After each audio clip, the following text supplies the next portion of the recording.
Преди да почне това видео си вземете плюшена играчка, защото може да ви побият тръпки. Фики Стораро Илюминат. Готови. 3, 2, 1. Започваме. Фики е синът на не толкова известният Тони Стораро. Най-излагащата му песен е Издислав. Там той пее на българско-английско-турски език. Българско-английско-турски език има 28 букви. В заглавието Издислав има 10 букви, а в припева 8. 10 плюс 8 е равно на 18. 28 минус 18 е равно на 10.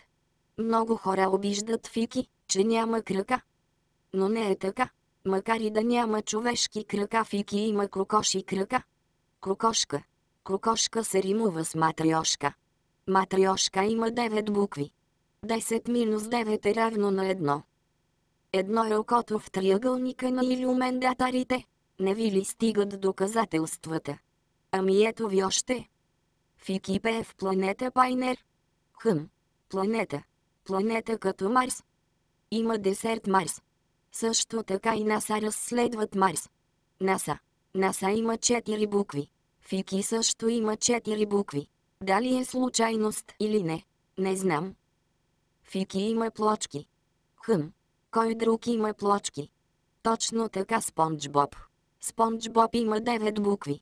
Фики има 4. НАСА също има 4. 9 минус 4 минус 4 е равно на 1. Едно е окото в триъгълника на илюминатите. Фики Стораро Илюминат. Потвърдено.